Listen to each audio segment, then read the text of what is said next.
Jeffrey Bezos. You good? Ladies and gentlemen, hello, and welcome to HCS Pro Talk, your weekly Halo esports podcast. This is episode 189 for the week of June 27th, 2021. No, I am not okay, Rage. Welcome, Brian. Welcome, Turo. Welcome, Maddie. Hello, everybody. Welcome to the live show. My name is Josh, aka JK Fire, and this week I'm joined by the man.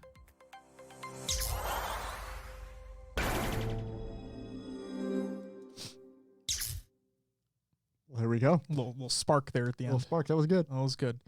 The man who is rooting for the Habs. Yeah.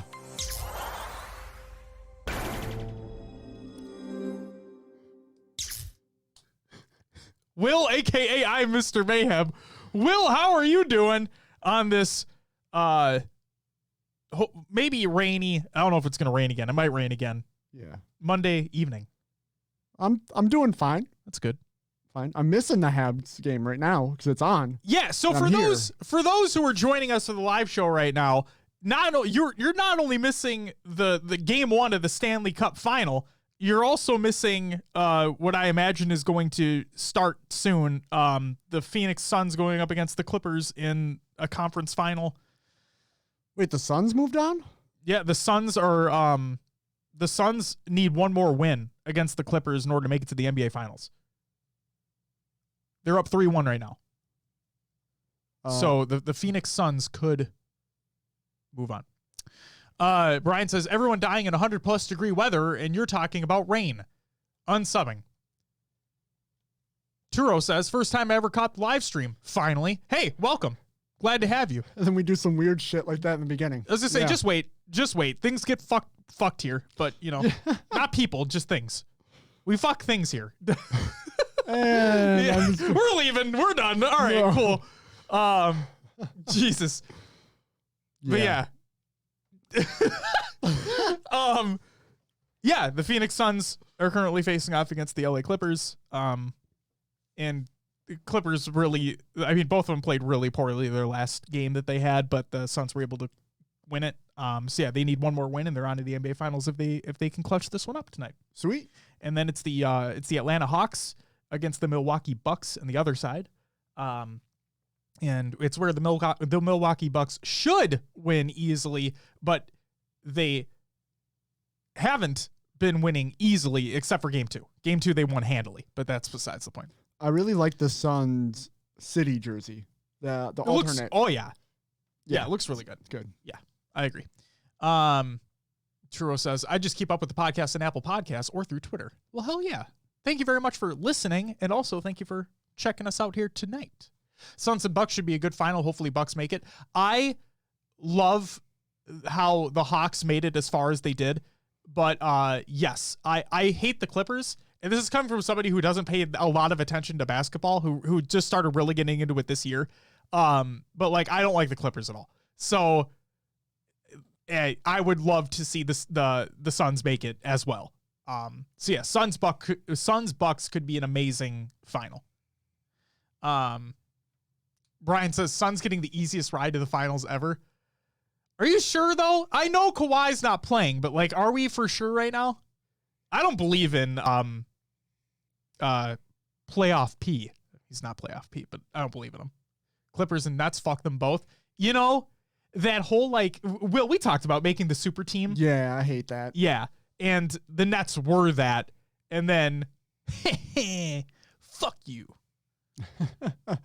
AD was out. Murray was out. Leonard is out. Cakewalk. Hey, I mean, for what it's worth, you saw what happened last game, I hope. Both teams played fucking not great. Fuck the Clippers, those Suns all the way. Hell yeah. Fuck the Clippers. Jesus. I will say this, though. I think KD, Kevin Durant, gets a lot of hate, a lot of undeserved hate. Yeah, he kind of seems like he'd be like a whiny bitch, but at the same time, like, he is one of the greatest of all time, and people put so many words in his mouth. Like, just listen to what he says. Like, fucking let the man talk. Let the man use his Twitter, because he goes a little off on Twitter sometimes. It's funny. Churro says, I'm a Lakers fan, though, so I will hold judgment on the super team. Hey, that's all good, man. The one and only sports jersey that I own, the one and only, is a LeBron James jersey from their championship win last year. That's the one and only sports jersey that I own because I love what LeBron stands for, not just in basketball, but in greater areas. So, but fuck the Clippers. All right. Will, do you want to know what's coming up on this week's episode of the show? Sure. Tournaments! I have it in all caps, so I might as well go all in, you know? Why not? Another deeper look into Halo Infinite gameplay speculations. Guess what, Will? One of them's not fun. Because of course not. And again, this is all, I'm going to say this at the top of the show, and then I'll say it later on in the show too. But all of this is speculation on things we have seen that is subject to change. Okay? None of what we saw is set in stone. So everything's subject to change. We're just speculating on what we saw. That is that. And then a deep dive into Halo Infinite customization and waypoint changes. So, Turo says, fuck LeBron on the basketball front, though. He's too damn good. Ooh. I thought you were going to go in a completely separate section with that, Turo. I was scared for a second. I was genuinely scared.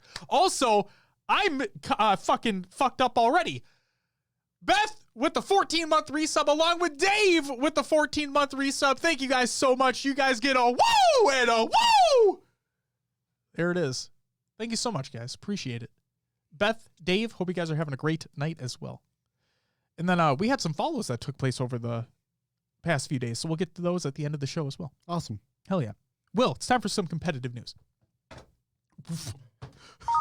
What was that? The button didn't go off. I second-guessed myself, and I had to, readjust mid, Oh, fuck it, we're there. God. Competitive news. Oh, my God. Dave says, only be here for a bit. Stuck at work. Hey, it's all good. I understand. Beth says, hope you guys are having a good one, too. Fuck yeah, Beth, we are. Also, Brian said, I mentioned this earlier, but Brian said everyone died in 100-plus degree weather, and you're talking about rain. Well, we've had 90-plus degree weather here for God knows how long. Yes, we have AC. We had a 2-week string of 90-plus. Yeah, so I feel for everybody that's in Seattle, that's in Austin and other Texas areas. Excuse me. I feel for them, trust me, because you guys, they don't have the infrastructure. Texas, they do, but I don't know. I don't know the Texas situation as I see the Seattle situation or the Washington situation, where I read a graphic where they are the lowest percentage-wise of households having AC units because they don't need them. Sure. And now, because of, guess what? Climate change! It's real. Fucking all people that don't believe in it, but whatever. Because of all the shit that's happening, we're having record-breaking heat waves in states and areas of the country and around the world that just don't see this type of shit. And it's scary. It's scary. Brian says, I have an air conditioner less than a foot away from me. That is my best friend. I wish everybody the best that is dealing with all this shit, regardless of where you are in the country or the world. I feel for you. It's not fun. We in Minnesota, we're privileged. We dealt with this for so long that we have things in place to make living more comfortable, I guess you could say. But for those that don't, it's devastating because you're just not used to it, and no one wants to try to function in that type of heat. And then in Texas with the snow situation over the winter, that was just, climate change is real. Look into it. All right. Competitive news, like we said. Play Griffball sets up for the final event. This is by Rage More Nerd. Hey, he's in the chat. This is from their Discord, by the way. It's time to get things started for the fourth and final event of DJ Blue PDX's Griffball Summer Series presented by DreamHack and powered by Play Griffball. The final event is different from the first three in the fact that this time we're running a classic event instead of a draft. This means you can sign up with your friends and a full roster of 4. While the setup is set to be classic, the game type is in the hands of the community, as we're opening up a poll to determine which game type we will be using. The options on the poll are Halo 3, Halo Reach, Vanilla and Dash, and Halo 4. Hey, Play Griffball community, if you're listening to this show, let me tell you, There's this phenomenal competitive game out there. It's called Halo 4. You know? You should pick that one. All right? You feel me? Good. The voting will be done via ranked choice, which means you'll be able to rank all 4 game types from your most preferred to your least preferred. The link to the poll is below. It's also in the Google Doc of the show notes of the show, ! Show notes in chat. The voting period started now and runs through 11:59 p.m. PST on Thursday, July 1st. You don't have a lot of time to vote, folks. You can only vote once! Sign-ups open next Saturday. More info to come over the week. There you go. Brian says, clipping that. Thank you. Fuck. Beth says, Texas is just stupid. Ton of us have AC, but our crappy electrical grid is like Goldilocks. Can't function when it's too cold, can't function when it's too hot. But absolutely, I feel for those in areas where AC isn't common. That freaking sucks, and it's legit scary. Absolutely. Next news story. Blue Team Tournament's Road to Infinite Halo 2 anniversary dates have been announced. This is by Blue Team TO. And I included the graphic, but I'll tell them for you too. Qualifier number 1 will be on July 11th, with the second qualifier taking place on July 18th, and the championship on July 25th. Another tournament announcement, this time by Jesse Sayo. He states, I'm happy to announce our next LLH3 draft tournament. July 16th, 7 p.m. Eastern Standard Time is the draft, with July 17th at 1 p.m. Eastern Standard Time with the tournament taking place. Sign-up sheet in the form is below, also in the Google Doc, the show notes of the show. $20 entry. We're welcome to all donations and sponsors for this tournament to increase the prize pool. So, if you have the means and you want to donate, please do. And then the final competitive news story of the week. SWAT Nation announces new members. This is by SWAT Nation over on Twitter, and I quote, Sheeny Plays is being added to the support staff, and Phobia is being added as a tournament organizer. Congratulations to you two. Looking forward to the work that you're going to do with the team. SWAT Nation, great group of gents and gentle ladies and everybody. That's it for the competitive news. Your upcoming tournaments of the week, presented by none other than Matty Rums and NoobCombo.com. Check out NoobCombo.com for other Halo esports needs. But still no merch. On Friday, July 2nd, we have the Reload Entertainment Studios Halo 3 2v2 and the Cure Rare Disease Halo 2 Throwback Tournament. That's going to be a good one. Make sure to stay tuned for that. On Saturday, July 3rd, we have the Tempered Chaos Halo 5 2v2 and the Halo Frisbee Community Halo 5 4v4 Frisbee Tournament. Those are taking place on Saturday. You may have noticed that I didn't mention on Sunday the Esports Arena Halo 5 event. Because they're done. They are. We'll get to that in a second, though. And that's it for your upcoming turns of the week, presented by NoobCombo.com. Did you know that you can go to NoobCombo.com right now and check out everything for your Halo esports needs? But if you want merch, don't go there. Go to HCSProTalk.com and click on the merch button where you can find our merch. Because Maddie ain't got that shit yet. Will, what do we got next? RosterMania!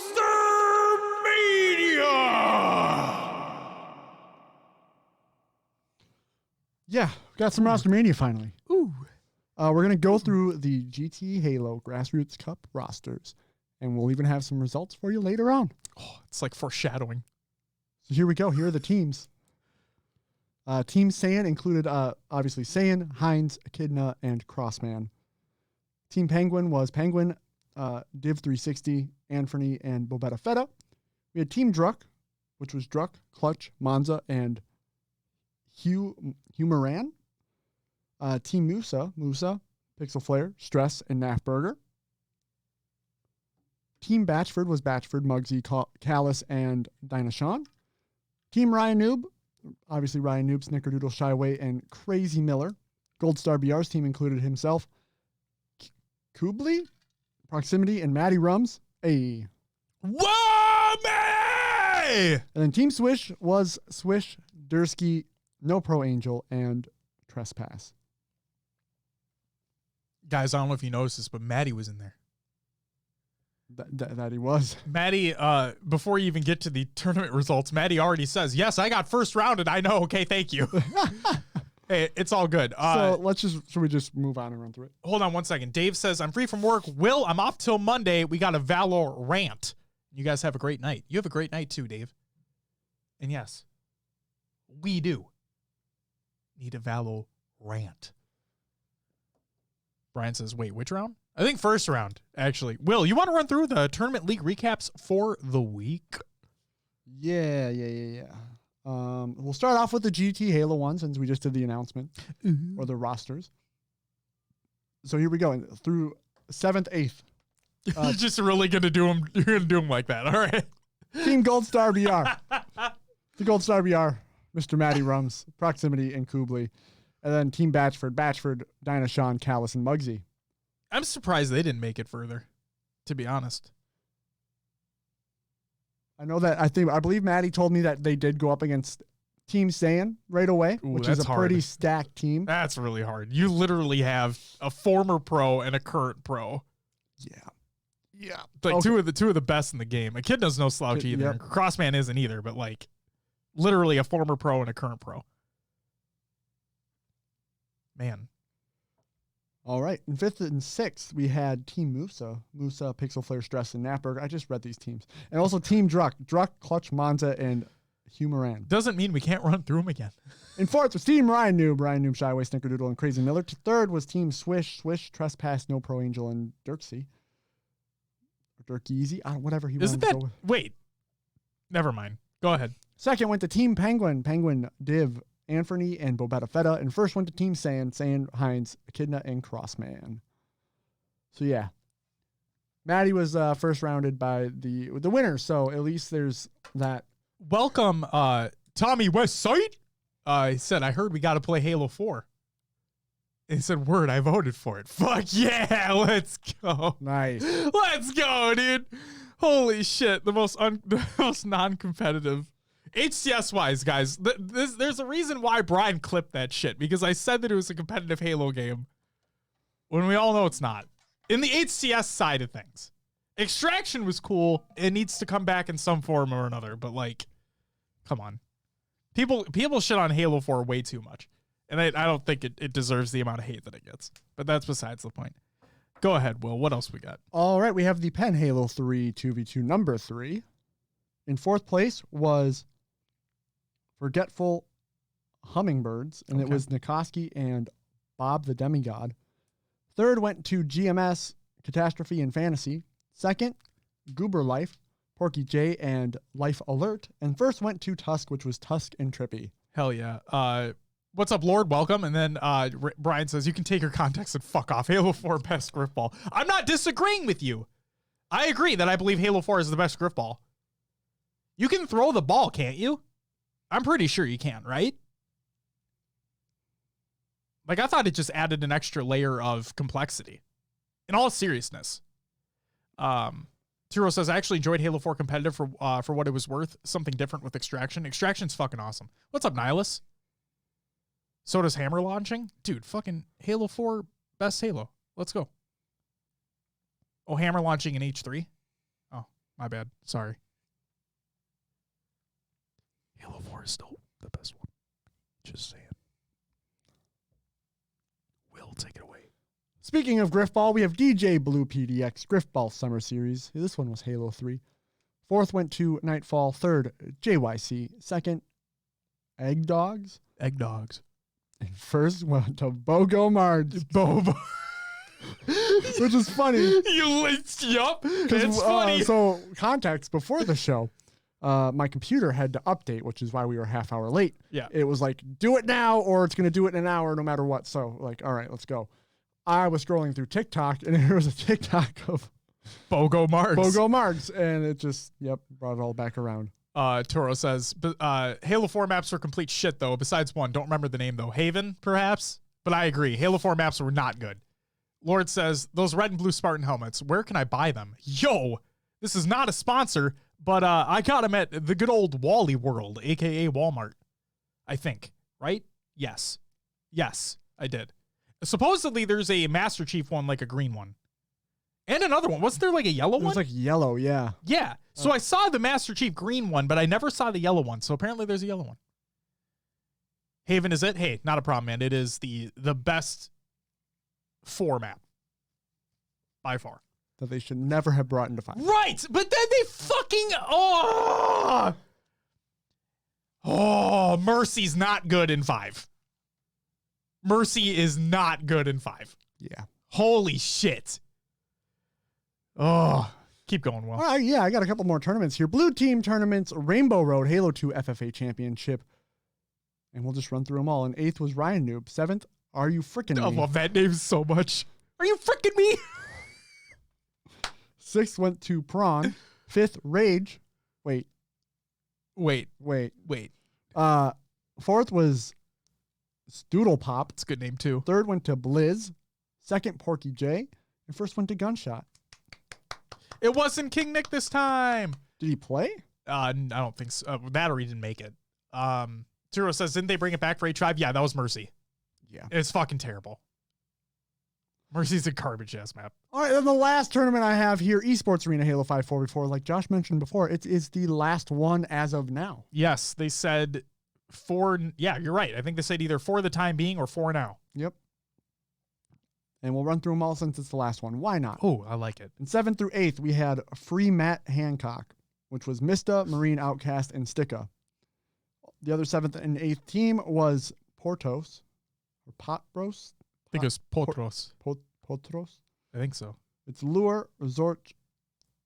This freaking name. My God. They put 3 really bad names in that team.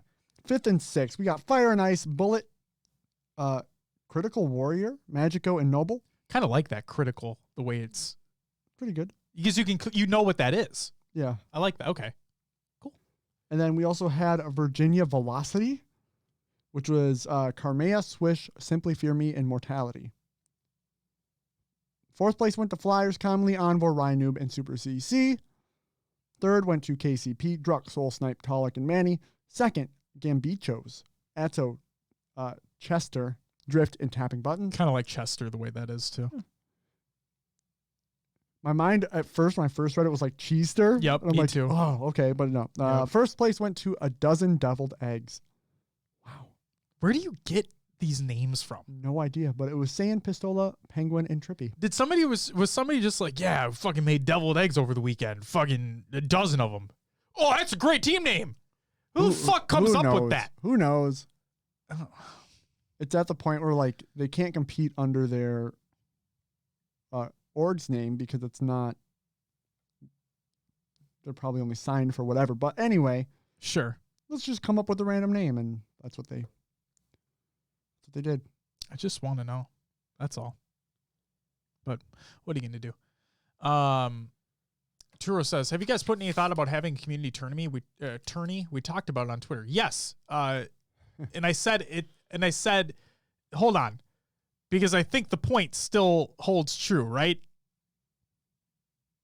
I don't know what was said. You didn't see my reply? Hold on. Did we get added? Yeah, we did. Give me a moment. Oh, I have my personal Twitter up on this computer. Yeah. You go ahead and find it. Yeah. See what it says. So Turo says, how come HCS Pro Talk hasn't made their own community tournament? I replied, thank you so much. We had one quite some time ago. We even casted it for fun. Yeah. And I've always had it in the back of our heads to do another one down the road. So what we're basically saying is it's in the cards. It's in the cards. Yeah. Go ahead. Yeah. Yeah, I don't. Do we just wait for Infinite? I mean, that's. Should we just say that? I don't know. Maybe. Do we have our Halo 5 send off? Maybe we do. We've always had the idea of having another one.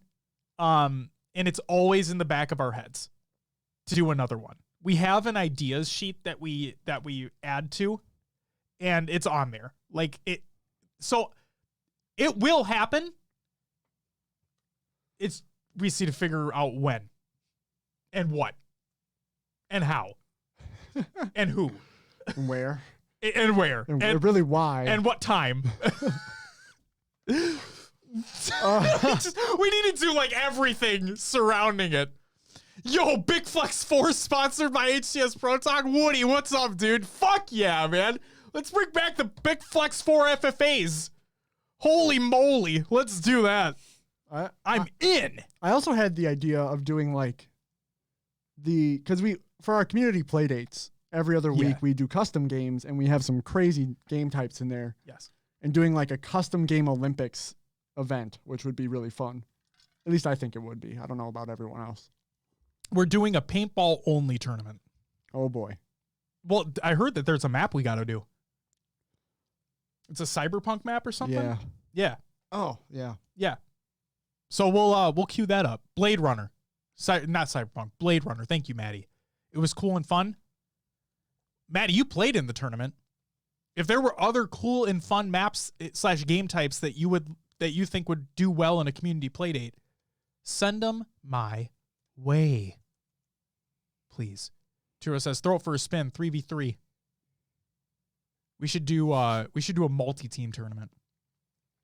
I'm kidding. Or like the 3v3v3 with the bananas running around. With the bananas, yeah. BANANAS. I fucking hate Gwen Stefani, but that's also besides the point. Oof. I have nothing against her. I bet she's a perfectly fine human being. I just don't like her music, but whatever. Actually, just joined the Discord. Not sure why I didn't sooner. Hey, Woody, it's okay. Need more people that play Halo? Well, we do sometimes. We do sometimes. We're really just like waiting, MCC doesn't do it for me anymore. 5 doesn't do it for me anymore. I'm just fucking waiting.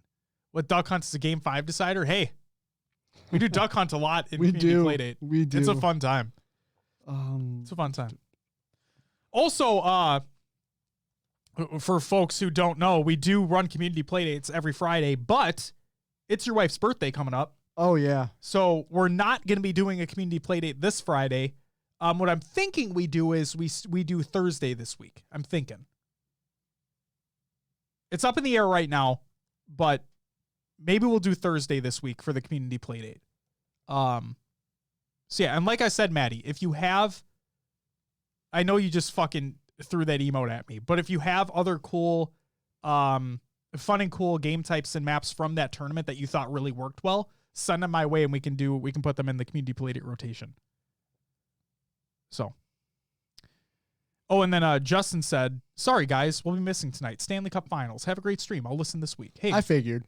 Justin, I just want to let you know when you're listening to the audio version or going back and watching the VOD of this, we love you. We completely understand. It's your guys in there. It's your boys. Yeah, if it was like the Wild playing, I'd be like, the show's not happening. You just be like, you just be at home right now watching it. You be in there. You'd be up in the living room watching. I'd be sitting in here just fucking trying to do the show. You hear me just scream? Yup. Oh, how's it going in there? Oh my God, that'd be fucking awesome. Everyone? I like that shit. I like it. Turo says, how do I get involved in this community playdate? If you're not in the Discord already, be in the Discord, ! Discord in the chat. And we have a community playdate channel in there. And I just post like when we're gonna do it, whether it's gonna be MCC or Halo 5. Yeah, just be there. There's Will putting it in the fucking chat. There you go. Right there. Love it. All right, I'm really sorry. We're getting off topic. Let's get to the literal topic of the show. Halo Infinite gameplay speculations continue. Okay, so again, I really didn't cue this up well enough, but go to the show notes of the show, ! Show notes in the chat if you're watching live. And again, if you were listening to the audio version of the show or watching the VOD, I apologize in advance. We're going to talk about some gameplay speculations that were shown off a little bit more in depth. This is not new gameplay. This is the same multiplayer trailer and Vidoc that everybody has access to. Everybody can watch and everybody can slow down and take it as they will. So Kevin CoolX put out a video that said 4 new Halo Infinite multiplayer features revealed. Grenade hit markers. Halo Infinite news. Okay, this is a YouTube video that they put up. See you later, Brian. Have a great night. Love you. Enjoy bowling. bowl that perfect 300. Turo says, appreciate it. Thank you, gentlemen. Hey, thank you. So, two big ones here. Okay. The only two I want to talk about, but the other ones we've hit on exhaustively in the previous episodes of the show. So, first one.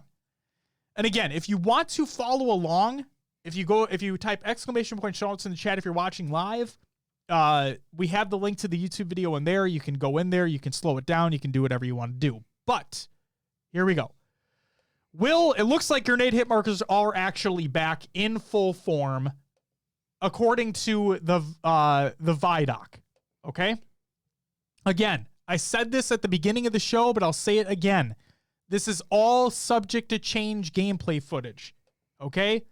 None of this is set in stone. We're only speculating based off of what we saw off the this stuff that's been shown. Okay? All subject to change. Kevin slowed down the video. It's when the Spartan takes out OS after storing it and is about to pop it but dies. Okay? During that moment, the Spartan killing the other one that has OS banked shoots the Bulldog a few times and throws a grenade. Okay? When the grenade explodes, you do see hit markers. They do happen. It is clearly shown. You did have to slow it down a lot, but it was clearly shown. It wasn't a bullet that was hitting them that showed the hit markers. It was the grenade explosion hitting the Spartan, which caused the hit markers to pop up. So based off this pre-release gameplay footage that we saw, it looks like it's there. Have we seen hit markers like that anywhere else, or was that the only instant? Based off of my knowledge, just that instance. And the Spartan died, right? No, the Spartan died after being shot again. Because he was about to pop it, and then he bulldogged him again, and he died. To be honest, at this point, it's been in Halo 5. To be blunt, like, I don't give a shit. Like, it could have well been an early build that was changed. Yes. It could be in social and not in competitive. Yep. We just don't know. It's going to be what it's going to be. There's not much we can do now. And we haven't played it. We haven't played it. So who the fuck knows? So the other one. Now this one wasn't clearly shown, except it kind of was. So supposedly... I'm still questionable about this one. Yeah. So supposedly what happened was a Spartan was able to store the flag, like pick up the flag, right? And then store it in a secondary weapon slot, which made it so you could use your primary weapon, in this case, an AR. In all the clips that were shown, it was the AR being used. In all the clips that were shown, there was no sprinting. Do you think maybe it's just an AR that you get because it's close range, right? Mm-hmm. You can't, like in H5, you got to flag them. You could shoot someone across map. Yeah. Technically. Oh, so overpowered. So maybe the AR is meant to be that, like, hey, let's give you something to defend yourself with. You move slower. You can't sprint with the flag, but you get something to try to fight if someone comes up on you. To play devil's advocate? Okay. I understand. And if that's the way it's implemented, all right. I can live with it. The other part of me, not playing devil's advocate, just my other opinion, is I'm more of a mindset of, if you pick up the flag, that's it. You can drop it, of course, by all means. But if you have it, that's all you have. Because in my mind, you're trying to, like, if I was the enemy team, I wouldn't want the person having the flag to have any type of, this is going to be a really dumb use of this word, but any type of advantage when having the flag. Okay. And this is just coming from a competitive mindset. It's that if I'm with my 3 teammates and I'm running in there. We have a strategy set up. We get 4 dead or 3 dead, or maybe even 2 dead, and we start making an advancement, right? We get the flag. Then, like, I would expect the other team to not have to think about worrying about the person with the flag, because me as the team getting the flag should be put at a disadvantage because we have the objective in hand. Did it really hinder you that much in 5? Well, yeah, because you have the flag them. And it's infinite ammo. Yeah, but like it, and it's the same range and everything as the normal pistol. Did it really change? Like if you're like, yeah, it can set up incredible plays, which isn't a bad thing necessarily. Okay, so let me put it this way though. Sure. In 5, you just drop the flag to fight no matter what, right? If you need to get in a fight with the flag, you just drop it and fight it out. That's what you should be doing. Well, should's a relative term. It depends on the situation that you're in. But if you wanted to use abilities, then yes. Right. Here in this is going to, you put the flag on your back, you pull out your AR, you're moving slower. You're technically at a disadvantage to someone who's going to have a BR or better weapon. You're still at a disadvantage. You would disadvantage think, depending on how strong the AR is. But no, I agree. If you're using a close range weapon and another person's using a medium to long range weapon, you should lose that fight. Yeah, I still think it puts you at a disadvantage, and it kind of, I think honestly, if you just have the AR, it encourages you not to bank it, not to put it on your back. Right, and Maddie says, we aren't sure how fast and slow you move with the flag either. Absolutely. Right. And again, we don't even know if you're able to sprint in social because every clip we've seen, you don't, unless it's BTB. Every clip we've seen, if I'm not mistaken, every clip we've seen that has been a normal 4v4 map, I have not seen a Spartan sprint with the flag. Not yet. We've seen them move slower. At least from last episode, what I thought was the Spartan moving slower until they capped it, and then I thought I saw an increase in speed. I might not have, but I thought I did. So I honestly think it was a kind of illusion with the increasing in speed, because I mean, if you do move slow with the flag, as soon as he banked it, he then would begin to move faster. Right. But then you also had the light come out from the bank. Right. So it could have just been an optical illusion. Yeah. I don't know. All I'd say is, I hope you'd move slower. I'll put a blanket statement on this. Regardless of whatever we get. Okay? Whatever we get in the game, I'm going to put a blanket statement on it for me. Okay. I want the flag carrier to be put at a type of disadvantage for having the flag. Whatever that disadvantage is, I don't care. Moving slower, whatever. It can be one disadvantage, I don't care. But just have a type of disadvantage for having the flag in your hand. Sure. And I'll just say, like, we can speculate all we want, and people are going to break this down. We've already seen a lot of people breaking it down. There's a lot of speculation, and we're just not going to know until we play the game. You can kind of relate everything to previous Halos, but I've said it multiple times. What Halo game is exactly like the other? None of them. None of them are. No. So we're getting something where things might work where we're not too used to, or they might not. But this truly, based off the footage that we've seen, and all pre-release, all subject to change, but based off of all the footage that we've seen, it really does seem like this is a amalgamation of all of them in one. Maybe not so much H1, but I don't think I've seen anything that would relate it to H1. Like there's no, I don't think we saw any fall damage, but then again, we didn't see many people falling. No health packs. I don't think we saw health packs. I think it's all shield based again. Yeah, we don't know. Huh. Yeah, I don't think anything would relate to.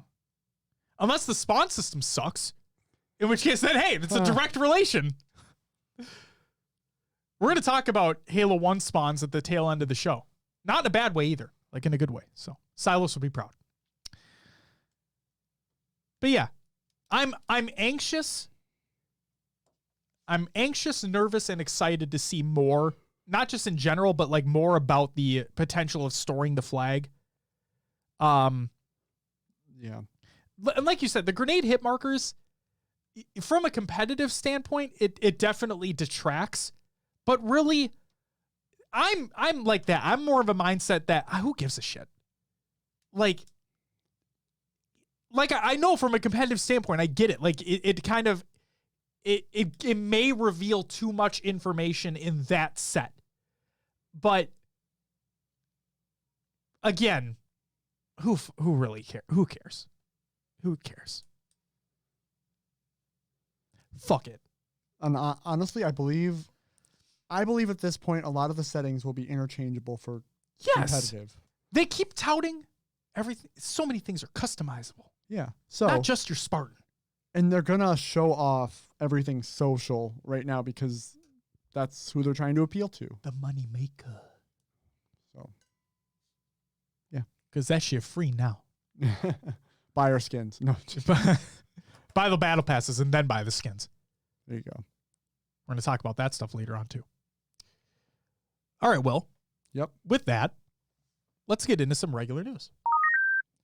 In progress matchmaking coming to MCC. Fucking please.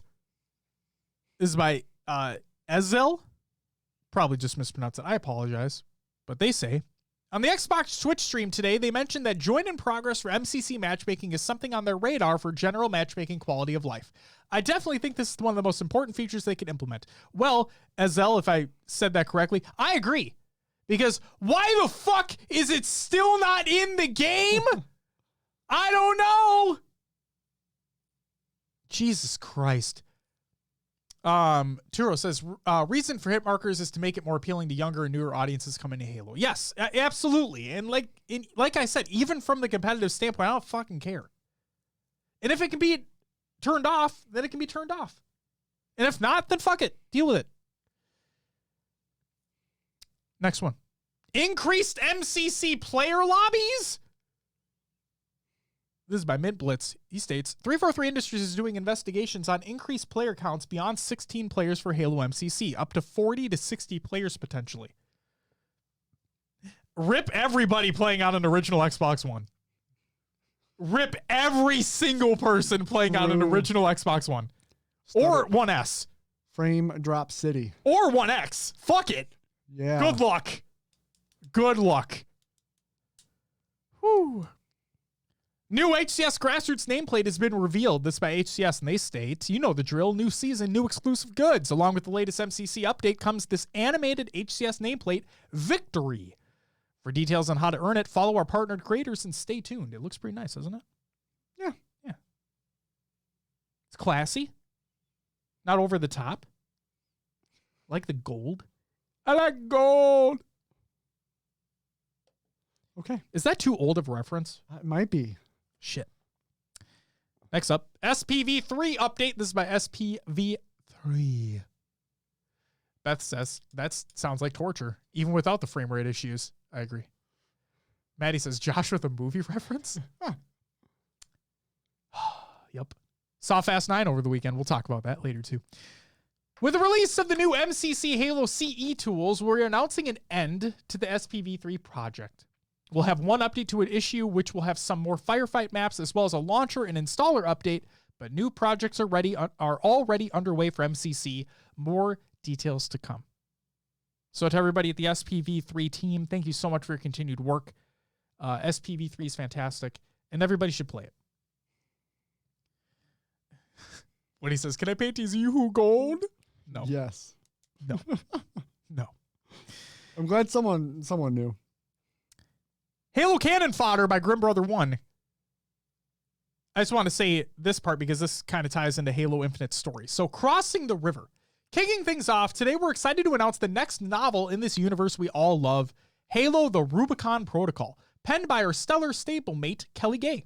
In her last novel, Halo Point of Light, Kelly made a pit stop onto the surface of Zeta Halo while on a galactic gallivanting tour with our favorite Mariner-class spacecraft and its daring denizens. That's a sentence. This time, our popular pen pal is headed back to Installation 07, but on a very different mission and with a very different cast of characters.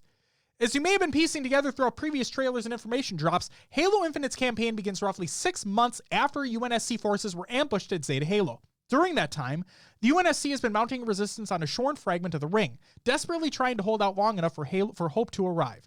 In Halo, the Rubicon Protocol, you'll get a unique glimpse of humanity's struggle to survive amidst a growing banished occupation that takes place in that period. To be clear, this adventure stands on its own. But if you find yourself enjoying and eager to learn more about some of the scattered stories you might encounter while playing the game, then Halo the Rubicon Protocol will be right up your alley when it drops next March. And then also, Spartan Lorette, her name is Spartan Lorette Agryna.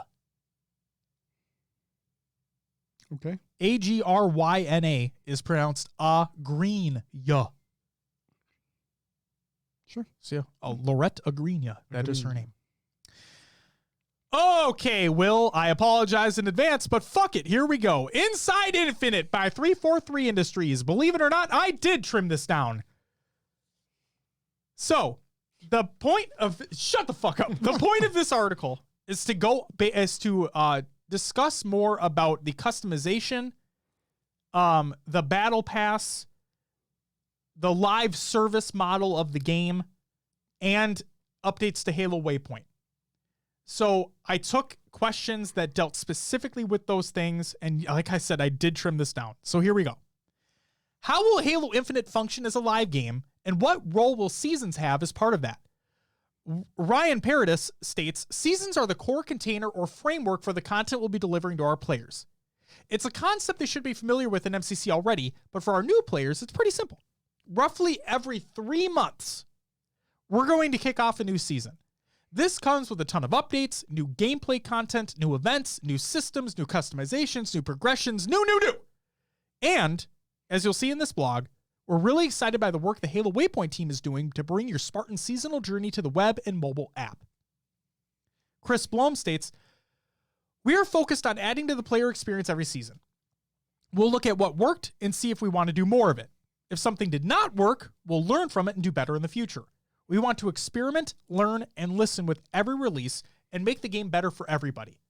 Also, it should be noted that along with progression and customization pieces, seasons will also debut big and small features that make the game a larger, more fun experience.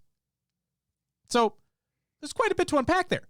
But before we dive into specifics for events, customization, and progression, I want to discuss the quarterly model with you first. Why did we decide on this time period between larger updates and, the obvious question from a community manager, do we have to wait 3 months to fix issues that may arise? Ryan states, so we decided on roughly 3 months because it gives players a good amount of time to experience and explore the seasonal content without it getting tiresome and without constantly pulling the rug from under our players. We want to ensure that there's always a fresh and fun reason to be playing Halo Infinite, but that the things they know and love will be around for more than a heartbeat. For reference here, folks, this is not in the article, but for reference, Halo MCC seasons are roughly 2 months. Okay, so you get an extra month in Infinite is what it sounds like. And you absolutely do not need to wait 3 months for bug fixes. We're going to have to prioritize fixes on our end, of course. Not everything will be fixed immediately, but we have the infrastructure to deploy fixes pretty rapidly once we solve them on our end. And of course, player feedback will continue to play a key role in identifying opportunities and shaping our priorities as Halo Infinite grows and evolves over time. Chris states, there's one note from Ryan in regard to seasons that I'd like to jump in on. We want players to have cool content, activities, events, and rewards over the course of the season. But we don't want to demand that players play a ton of hours every week of the season to complete everything. We want players having fun in Halo, not grind it like it's a job. So, Will... Yeah. I've seen that statement in some way, shape, or form for other live service games all the time. What I'm hoping is that 343 really does stick to their word on this. Yeah. Because you and I have dropped off Destiny again. I think I'm officially like done with it now. Done. And that's fine. It's just because it feels like there's just too much of a grind in place and there's not enough to do. The problem or is not enough good content to do, really. Right. I don't want to like call it lazy in the game or whatnot, but the missions that are like, you get like a weapon blueprint, then you go get 100 kills for this, and then you find out more stuff through whatever. Right. They need to have more of it in the core. Yeah. The main storyline missions And they can't make it all about bounties. And they can't make the seasonal event be the same seasonal event just reskinned every single time. And I've heard that this season has done a lot better, but just regardless, I've seen this statement of, we don't want you to feel like you have to grind to get something, or you have to grind your way through the battle pass. I've seen it so many times. I just hope that they're able to actually capitalize on that. Yeah. So, gotcha. That's really good context to have. Now, let's dive into another part of your earlier answer, which touched on events. What kind of events and how many events will players be able to expect per season? Chris states, for Season 1, think of events as fun things for the players to experience and get rewarded. Almost every week will mix up the activities that are presented to the player. Certain big weeks will feature events that have new activities and specific reward tracks, free reward tracks. We'll provide more details on specific events before launch, but be on the lookout for a special event type with specific thematic rewards called a fracture. The Battle Pass and other main vectors will supply canon customization. The fracture in some events will at times lean into things further afield, like the Yoroi armor shown in the multiplayer trailer. Okay.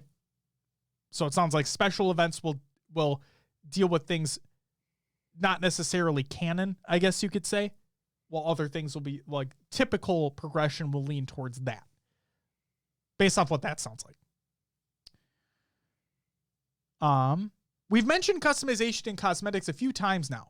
What are the various ways players earn and unlock customization elements?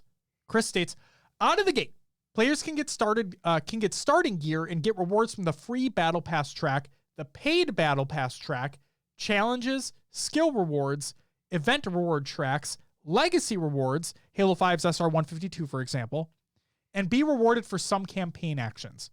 We have a number of Season 1 giveaways as well. Certain weeks and days will have some significance inside and outside the game, so we've set aside pieces for players to log in and claim.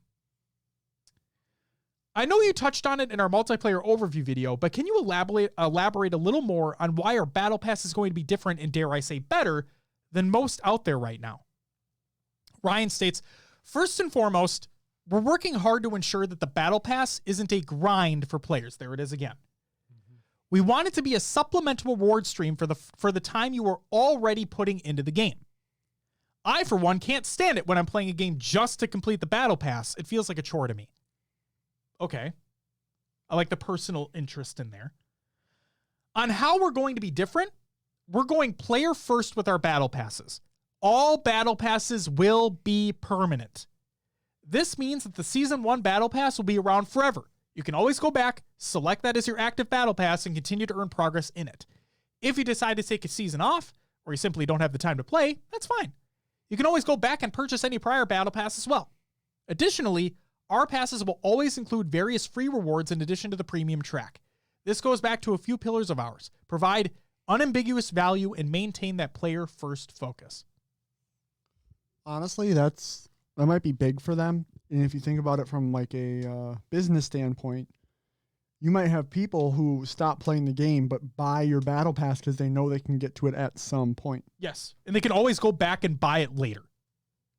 And for what it's worth, the free tiers and premium tiers is basically in every Battle Pass as well. Like, I think Warzone has free along with the paid. Apex, I think, does. Fortnite, we know, does.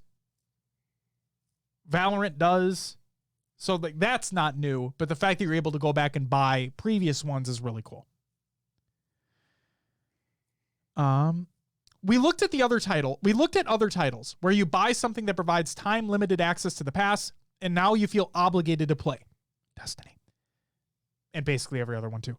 That's not fun, and it's not player first. If you put the trust in us and purchase something from us, it's yours. No strings attached. Halo Waypoint has served as a community hub and an extension of Halo game experiences dating back to 2009. As the team works to build the next iteration, what are your high-level goals and pillars for the site? Eric Dyes states, for our companion app, we're focused on surfacing the features that are nearest to gameplay. As an overall philosophy, we really want the application to cater to all users, but we especially consider those who like to stay connected and engaged both during and after they play. Accessing your Spartan customizations, progression, and gameplay stats are near and dear to all of us as gamers, so allowing these to be accessible within a few taps of a finger should hopefully be pretty fun as we launch Halo Waypoint and Halo Infinite. As another goal, and really this is the case for the entire ecosystem, we want to reduce overall friction and give everyone as much flexibility as possible to get to the content and features they enjoy the most. One of the ways we're doing this is by elevating the app into a platform of sorts. Within the companion, we plan to support not only Halo Infinite, but Halo 5 and all the latest additions to the Master Chief Collection. We'll also be providing access to all the latest news and have plans to experiment with some social features further down the road, so there's still plenty cooking even after launch. It's really a companion app of companion apps that we hope will be your connection to the Halo ecosystem on mobile. Going back to the earliest days of Halo 2, Halo games have always had additional out-of-game experiences brought to life on the web. How will Halo Waypoint help to extend Halo Infinite beyond the game itself? Eric states, our multiplayer and campaign stats were super important to us. That's definitely still the case today, and for those who were hopping back into MCC for the new seasonal content and to relive their early Halo 2 glory days, we'll be capturing that as well. Players should find we'll be keeping up with a great deal of their performance, but we're also delving into surface gameplay features to both our web and app platforms. Giving players the ability to manage the look and feel of their Spartans and equipment, manage their battle pass progress, and launch consumable items on the fly are just a few ways we're extending gameplay. That makes me believe like double XP tokens that you get from like the monster promotion and shit like that. Yep. Sorry, I just hit the mic. Eddie Aries Gatto, again, I apologize if I mispronounced that, states, in terms of Halo Infinite's customization, one of my hobbies is collecting art books and video game merchandise. I'm constantly scouring the internet for information about the latest news and the various franchises and artists that I'm a fan of. Coming from that mentality, one of the main things I focused on when working on its UI was to create a view for our users to be able to quickly parse what items they have versus items they have yet to acquire. Also, with that in mind, providing them a quick way to access information on how to acquire these items. Also, like many people, as much as we like to play nonstop, we have other obligations in our daily lives, so when I'm unable to game, I sometimes like to plan and optimize my next session. Item Inspect, which is interconnected across multiple features of the app, such as progression, customization, and store, is one of the ways I can do so. From this screen, I can favorite an item and learn how to acquire it. And then when I'm able to log in some game time, I have a plan to reach certain collectible goals. That's cool. With Halo Infinite shifting to a live service and launch being just the beginning, how does this impact planning and development for Halo Waypoint? KP states, with the move to Waypoint vNext, that's what they're calling this iteration, we plan to continue this level of support not only for Halo Infinite, but we also be extending session support for season support for Halo the Master Chief Collection, enabling you to view your seasonal progress and rewards. All the new game-specific features are super exciting, but Halo Waypoint will also continue to operate as a community hub for the franchise. What types of changes and updates will we see in this regard? CJ Ramos states, one of the things I was honored in creating were the new service rewards. I wanted to make medallions that looked very premium, prestigious, and also very unique to Waypoint.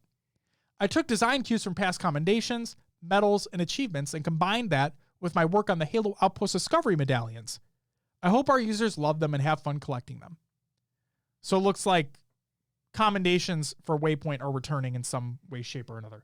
Badges currently exist. They don't look good, but they're there. And then finally, I wanted to include these two quotes here from folks that are working on Infinite, and then we have a statement from Joseph at the end here. So, Tales from the Trenches.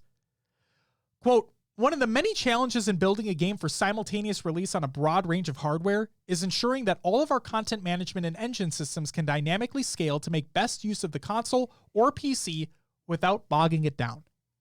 Memory has been a big concern for me, and I'm super proud of what we've managed to accomplish in upgrading all our technology to support a much larger game than Halo 5 on the same platform, while also allowing it to breathe and greatly improve its visual quality on newer, more powerful hardware. End quote. That's Alexandre David, the principal development lead. The reason why I wanted to include that is because we finally got a little bit of the curtain pulled back on how they're going to make this function on a base Xbox One.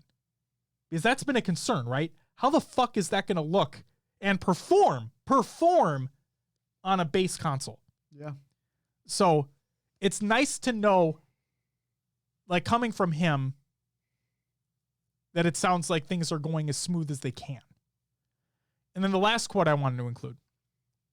Quote, on the narrative tech team, we enable storytellers to create cinematic experiences that will thrill fans and inspire them to believe in the power of heroism.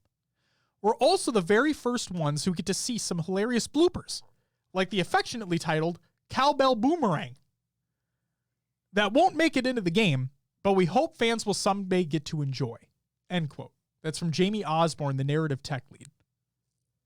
So the reason why I included that one is because I like how they said, we hope fans will someday get to enjoy it. So I hope that some way, shape, or form they include this weird shit. Hopefully someone took a cell phone video of a... Oh my God, please. Cowbell Boomerang? Yes. I want to know what the fuck that is. All right, and here's the final statement. Heroes old and new. And the reason why I included the last part of this article is because I think it again peels back the curtain a little bit more on the lore behind Halo Infinite's multiplayer. So, this is what Joseph states. During the Halo Infinite section of the Xbox and Bethesda Game Showcase, I said the Master Chief is, quote, the heart of Halo, end quote. This is true, and we can't wait for all of you to play the latest epic and intimate chapter of the Chief's story. But it isn't the whole truth. There's another hero standing beside Master Chief at the very heart of the Halo universe. Some of you have met this hero way back in 2001 with the launch of Halo Combat Evolved. Some of you will meet this hero for the first time this holiday. Because this hero is you. Or rather, they're the character you become every time you step into a Halo multiplayer match. And the next step of their journey begins with the launch of Halo Infinite's first multiplayer season, which we're calling Heroes of Reach. Customizing your character, making your Spartan look and sound exactly the way you want, is a huge part of the journey. So is tracking your triumphs and setbacks, or interacting with your friends and foes on a new and improved Halo waypoint. But your journey is more than that. At the center of our plans is a goal to deeply root your multiplayer character in the larger Halo universe and give them a vital, active role in the Halo story moving forward. How exactly we're going to do this is in seasons and years ahead. Well, we're not ready to share details yet. But I can share that we picked Heroes of Reach as a seasonal theme for very specific reasons. Reach has a rich history. It's a key location for Spartans of old and a focal point for a new generation of Spartans preparing to wrestle with the perils and mysteries of a galaxy that has fundamentally changed after the events of Halo 5.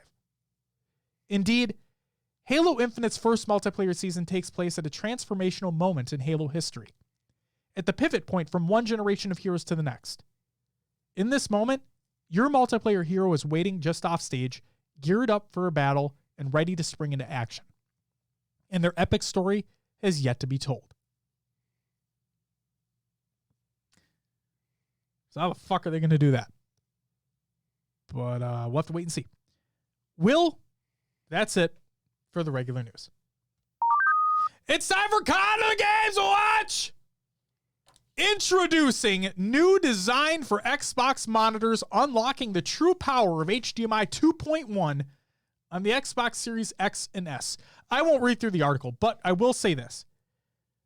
The Philips Momentum 55-inch monitor and soundbar in one. Okay? It'll be available worldwide this summer. It's already summer.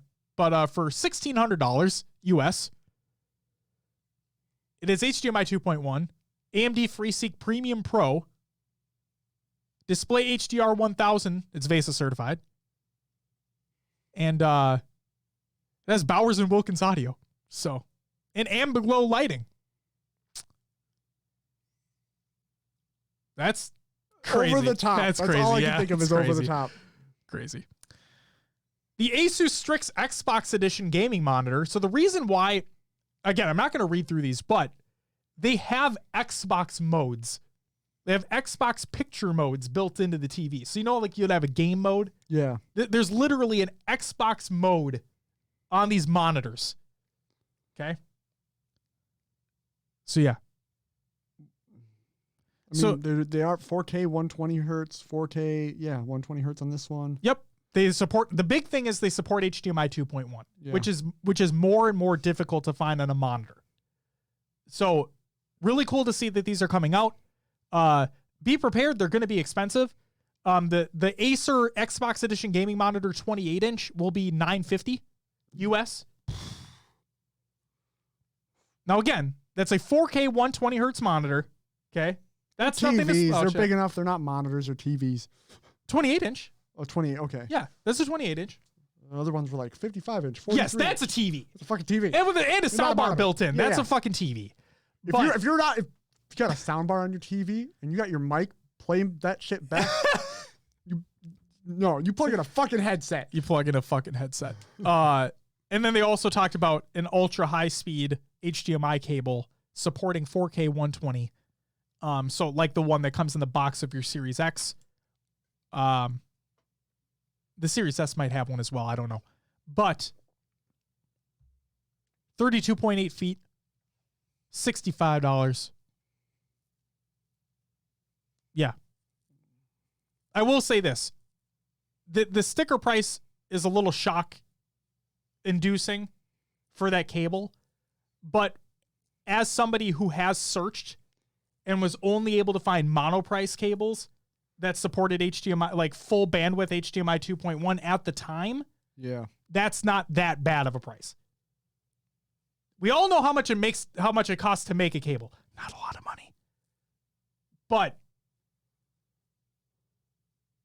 almost a 38 feet cable for $65 that supports the full bandwidth of 4K 120, that's not bad. I'll just say that. Windows 11, the best Windows ever for gaming. It's by Sarah Bond of Xbox. With a high performance so this is important. I did want to include this for a reason. With a high performance NVMe SSD and the proper drivers, Windows 11 can soon load new games faster than ever, thanks to a breakthrough technology called direct storage, which we also pioneered as part of the Xbox Velocity architecture featured in the Xbox Series X and S. With direct storage, which will only be available with Windows 11, games can quickly load assets to the graphics card without bogging down the CPU. This means you'll get to experience incredibly detailed game worlds rendered at lightning speeds without long load times. Quote, direct storage optimized, end quote, Windows 11 PCs are configured with the hardware and drivers needed to enable this amazing experience. So the reason why that's important is because, yes, if you have an SSD in your computer, regardless if it's NVMe or not, like even if you have a SATA SSD, games will load faster than they would on a traditional spinning hard drive. But the SSDs and the technology that is utilizing them in the Series X, S, and the PS5 are genuinely fantastic. Things do load much faster. So seeing that come to Windows 11, as long as you have the proper hardware and the proper drivers, I think that's phenomenal. Love to see that. Games will look better than ever thanks to Auto HDR, a unique capability we're offering with Windows 11, which automatically adds high dynamic range enhancements to games built on DirectX 11 or higher that previously only leveraged standard dynamic range. HDR allows the supported game to render at a wider range of brightness values and colors, giving an extra sense of richness and depth to the image. This is another Xbox Series of consoles feature. Windows typically has not done well in HDR with games, so I hope this works because it does genuinely work on the series of consoles, so I just hope that this works here. And with Xbox Game Pass Ultimate, you can also experience Xbox Cloud Gaming on Windows PCs via browser. So even an entry-level device can play the biggest Xbox console titles. And as we've recently announced, we'll add cloud gaming directly into the Xbox app on PC. And it's funny that we say that because literally today, Xbox Cloud Gaming, now running on Xbox Series X, expanded PC, and Apple device availability, is by Catherine Gluckstein of Xbox. We are creating a future that combines the gaming heritage of Xbox and the power of Azure. a future where we bring high-fidelity, immersive games to the 3 billion players around the world. Now we're taking a big step forward to reaching that vision. Starting today, Xbox Cloud Gaming is available to all Xbox Game Pass Ultimate members with Windows 10 PCs and Apple phones and tablets via browser across 22 countries. If you're a member or want to become a member, simply go to xbox.com/play on Microsoft Edge, Chrome, or Safari on your PC or mobile device to start playing hundreds of games from the Xbox Game Pass library. With billions of active Windows 10 PCs, iOS devices, and Android phones, we want you to have new opportunities to play the deepest, most immersive games whenever and wherever you choose. Simply put, bring the Xbox experience directly to the devices you use most. We're also making significant improvements to the overall experience. Xbox Cloud Gaming is now powered by custom Xbox Series X hardware. We've been upgrading Microsoft data centers around the globe with the fastest, most powerful Xbox hardware to give you faster load times, improved frame rates, and an experience of a new generation of gaming. To ensure the lowest latency, highest quality experience across the broadest set of devices, we'll be streaming at 1080p and up to 60 FPS. Going forward, we'll continue to innovate and add more features to enhance your cloud gaming experience. And I will say this. The Series X framework that they're now using has dramatically increased or decreased load times to get into a game. Comparing the two, it's genuinely different. Cloud gaming provides seamless play across your devices. When you're streaming games on a PC or mobile device, your game is playing from Xbox hardware in a Microsoft data center. This means you can jump into a game, connect with your friends, and play through the Xbox network just as you've always done. That's right. Your game saves are just the same wherever and whenever you play, so you can pick up right back up from where you left off. So grab your PC and stream Outriders or Doom on your iPad using your save game. Or, when you have a free half hour, you can fire up xbox.com/play and get a game in on MLB The Show 21. Will?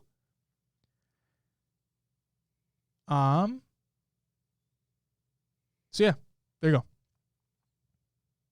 And the final COD and Other Games Watch piece that we have. Belong Gaming Arenas begin U.S. rollout with Houston location this summer. This is by James Fudge. Great last name. Of the Esports Observer. Vindex-owned esports facilities company Belong Gaming Arenas announced Wednesday that it will open its first esports competition center in Houston, Texas this summer, followed by a rollout in key markets such as Dallas, Columbus, Chicago, and Nashville. Quote, "We've really just been getting ready, monitoring the COVID-19 situation, having close conversations with our key partners, and paying special attention to when we feel like it would be safe to start opening arenas," Sepso said. Quote, "On top of that, we made a few key hires this year that are critical, but it all goes back to the original announcement about the acquisition that we made last summer and bringing Martin Gibbs on board to oversee the whole international development of the business for us," end quote. Sepso said that Belong chose Houston as its first location because, quote, "It's a good market, but the city and the property that we're in particular for this location, was just kind of the easiest to get open quickly," end quote. Quote, This is already an existing business in the UK, where there are about 25 locations that are currently operating," Sepso said. "Over the past 5 years of developing the business in the UK, Martin and the team built up this Arena Clash programming function, which connects all the individual locations into one network, effectively an inter-network league program to help determine which of the locations field the best teams in each game that we manage. What we're doing in the US is obviously connecting the UK and US together in that network, but we're also trying to connect the entire network to professional esports teams and leagues. Everyone on board today has seen the long-term rollout plan, and they see the schedule. So we're investing quite a lot of time and capital into making that happen quickly. I think you can see, based on the size of those initial partners before we even have our first location open, where our heads are in terms of what level of scale we hope to achieve quickly." Finally, Sepso says that each new location that opens will increase in scale and size as they roll out across the US, and that the Columbus Arena, home to Esports Engine, will serve as a testing ground for the company's future innovations. Ultimately, the goal, according to Sepso, is to use Vindex-owned resources, facilities, esports infrastructure building, broadcasting capabilities, etc., to help facilitate both grassroots and professional esports competition in the US. Quote, "I've been dreaming about being able to do this for a decade and a half, and I feel incredibly confident and excited about the first opening, but also just the full plan of how big we're going to go with it. We've been planning and building for a long time across the Vindex management team with Sundance D. Giovanni's input, the Esports Engine management group, and a number of people on the Belong team that started with us back in MLG. Will? Yeah. That's it for COD and Other Games to Watch.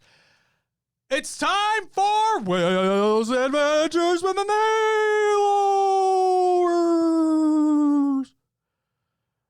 Games too. What did you play last week? All right. I finished Cyberpunk 2077. You finished the story, huh? The main story, yep. Well, this is going to sound stupid. Don't spoil it for me, but what'd you think? I don't know what to think about it. Was it good? Could have been better.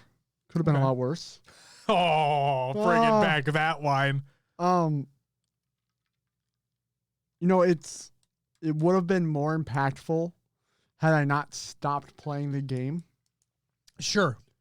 Because there's a sequence of events that you do along the main storyline, and if all that would have been more fresh in my mind, would have been more impactful. Okay. I will say you might have more options than I did at the end if you do more. Which I have been. Which outside of because your voice lines and decisions do make an impact in the end. Okay, that's good to know. So sometimes things might not seem like, oh, what the fuck was that? There's some things that make a difference. Okay.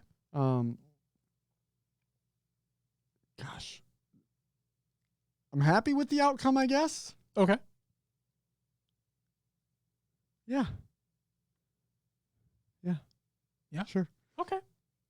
Yeah. Okay. I don't know. Are you going to go back to it or no? No, I don't know. I don't know if it's worth it. That game. Okay. I don't blame you. The side shit that I've been doing has been pointless. A lot of it is. A lot of it really is. Yeah, it's. If Cyberpunk would have not touted itself as an open world game and made a linear story in that setting, probably would have been better. Probably would have been a lot better. But they missed on a lot of aspects. Actually, I won't even say probably. I would say yes, you're right. I think it'd be better. Yeah. Because the open world, while dense, there's nothing meaningful to do. Yeah, and there's not a lot of like interaction with the open world around you. It's just there. Yeah. Yeah, there's a lot of things in that game that I wish made a difference, but they just don't. Yep. And just go play The Witcher 3 instead. Yeah. That game fucks. You talk about an RPG that fucks. The Witcher 3 fucks. It was never for me. I couldn't get into it. It's okay. It's not for everybody. But if you play with mods on PC, that game fucks hard. So yeah, Cyberpunk 2077. 2077. 2020, 2070, 27. 777. That's their next game that they're making. Maybe. What else do you play? Hit the Sea of Thieves with Justin last Monday. Yes. Or Tuesday. Did you get to the content? Day it was. No, we did not get to any of the Jack Sparrow. Captain Jack Sparrow! Content. I more gave Justin an introduction to the game. Sure. May have crashed the boat a few times. Hey, you got to learn somehow, right? He joined me in my tradition, which you guys will learn about if you play with me, the way to end the game. Is it leave a valuable item on a ground islands away and then forgetting that you don't have an inventory and then having to go all the way back there and hope that it's still there? No, it's not that. Okay. Just making sure it's not that specific thing that I've done. I started, so they have, I'll just tell everyone, they have fire bombs in the... Oh, do you blow up your ship at the end? Well, you set it on fire. Yeah. You let go of the wheel, and you just ride into the wind with the freaking ship ablazing, and you play music until it sinks. That's Viking great. Funeral for the boat. That's great. And every night. Yeah, every night. It might. Great. Sometimes it's taken me, like, if you don't hit anything, I kind of have to, like, I'm going to aim for this so that it's sure. So it speeds things up a little some bit. Damage gets to the boat. Jesus Christ. Yeah, I just sit there and play music on my way out. Do you play the somber one too? There's a few. There's new ones. Ooh. So there's some good ones. I like in there new for shit. It. And they made it more. The new ones have more of the arrangements involved, right? Ooh, okay. The more instruments you have, the better. Oh my god, it actually makes a huge difference. I can be in for that. And I believe you can just do the Disney content in one thing. You don't have to go open world or anything like that. Okay. So I know you were teetering on being interested in re-downloading. So yeah, yep. I don't know. Everything that I've seen so far looks interesting. Maddie has it download. Justin does. You could be our fourth. I think Dom has it too. Yes, Dom's huge, and he's done way more than I have. He has been. He dropped off. He said he only plays when other people are playing. Like Sure. He won't jump in otherwise. Sure. So maybe I'll give that a little download. Yeah. Played some Valorant, as always. That is a game where I feel like I need to get on at least 3 times a week to finish the battle pass. Okay. You have weekly. Now, do you feel compelled to finish the battle pass, or does it feel like a grind? This gets back to the thing we were talking about earlier. Yeah, sure. Let's dive into that. Yeah. It does feel like a bit of a grind at times to finish it. Okay. Now, knowing that the battle pass is $10, all the skins and sprays you get from it, like you would probably pay $10 for like the first skin you get on the battle pass skins anyway. Are so fucking expensive in that So it's game. like you almost get the value of it, but then but then I think about it, I'm like, man, I'm leaving so much other value on the table if I don't finish it. Right. I do like, because I looked at the battle pass, I do like the skin set that they have in this one. Yeah. I like the aesthetic a lot. They finally had a shorty skin, so now I have all skins. Do I still need a shorty skin? Did I get one? No, you bought one. Pretty sure you did. I was here. I wouldn't be surprised.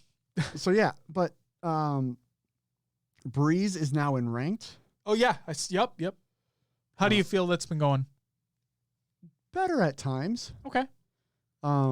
They've obviously made tweaks to it. Like they fixed some sight lines, I think. Yeah. And there was a huge patch that came out that nerfed a shit ton of characters and increased prices on abilities, weapons. Well, weapons are cheaper now. Like the op is no longer 5. Oh, that's right. $47.50. It's weird. The eco is weird now. Oh, it's got to be, yeah. And it takes a little adjustment. Yep. I've been playing as other characters too. I've taken Raze a few times, Sage. Ooh. Switching it up, changing it up a little bit. I like it. The new agent, KO. Yeah, KO. Not as useful as you'd think.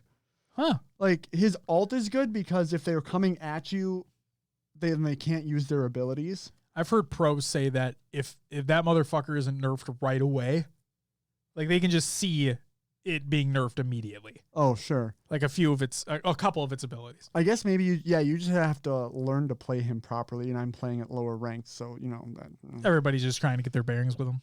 Yeah, maybe. But his suppression knife, like a lot of people just throw it right away, which is nice because then other people can't use your, like if you throw it and you know people are in A main, you can see if everyone's there, a few people are there, you know. Right. I can see it being really, because I literally saw a clip of it. The map with, I can't believe I'm forgetting the name of it. I don't think it's Bind. Teleporters? No. The map with like the shit floating in the sky. Ascent. Thank you.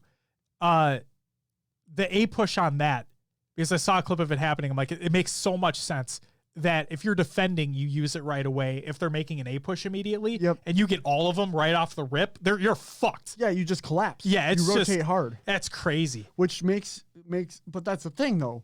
It makes more teams have to play like a default setup, 2A, 2B, 1 mid. Yeah. Or something to that And effect. we've seen in so much pro play that it's everyone on one site at the same time. And when you pick a site, you basically commit to that site. Yeah. There's rare time I see somebody rotate. If you get stonewalled, then you rotate, but you have to send someone to get control of mid, the crossings. Right. So I kind of like how potentially makes it so you have to split apart. I think that's what the idea was behind KO, is give them some opposition. I like that. Now, he's got flashbangs, grenades, so he can really screw a team. Quote-unquote Molly. Yeah. So he can really screw a team if you get him in the knife, flashbang the corner. You know, he's useful. I just maybe haven't seen him used properly. Sure. And it's tough, like, I don't know. And he's not... The problem I'm running into is the people that are playing him often don't have mics. And you need communication with that. You're an information gathering player, and you need to play with a mic. The game's all about communication. You're fine. You're fine. The game's all about communication. So, and the other thing, too, is that I think it was confirmed that he's not going to be in competitive play. Ranked play, got it. Well, I don't know about ranked, but I'm talking he's specifically competitive play. Like Valorant. Yes, VCT. VCT, yep. Yeah, challengers and whatnot. That's what I meant. Yeah. Well. But yeah.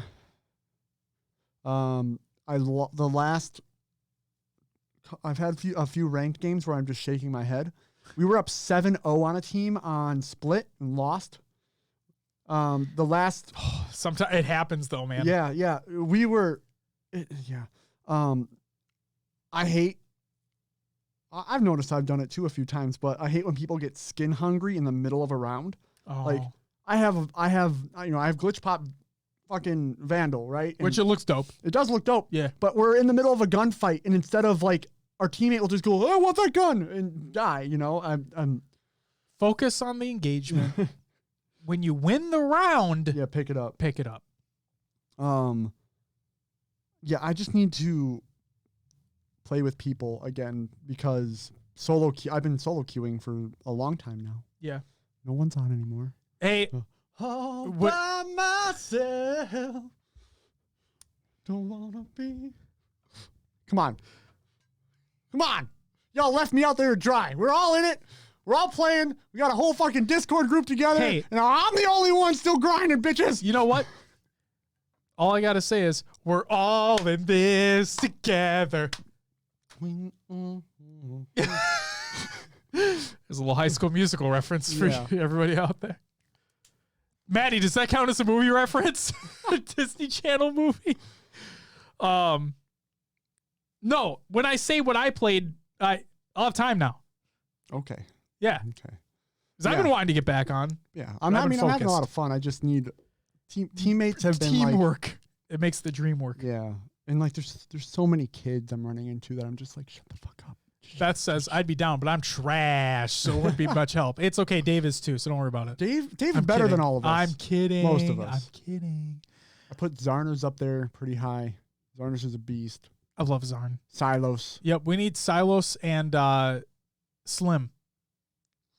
Yeah. Slim, yeah. We need them in there. Slim's the hard carry. Yes, he is. Like we think, Dave, Zarn, Silos, we think they're carries, and then Slim comes in, it's like, oh, he's good.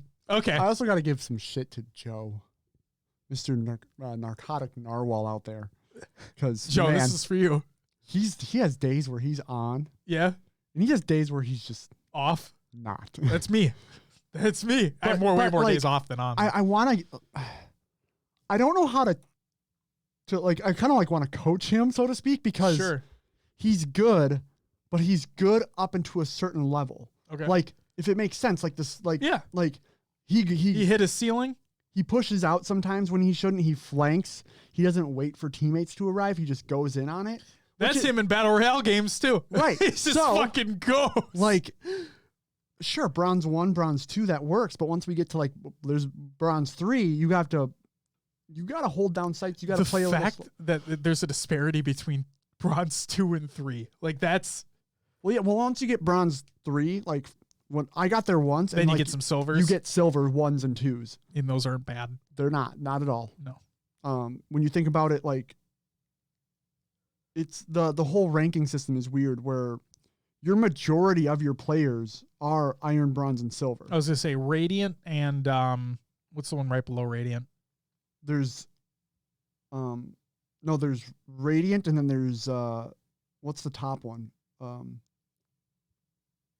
Valorant? That's like the top person, isn't it? That's the number one person. Oh, maybe there's Radiant and then like Diamond. Either way, the top 2 are like an exponentially small number, like small percentage of players. Like it's crazy how small the percentage of players are at that top rank. So when you're getting to the gold and diamonds, immortal, that's it. Nice Thanks. word. Thank you. I couldn't think of the word. Me either. So like, I was picturing the emblem in my head. It's like red with the white. Yeah.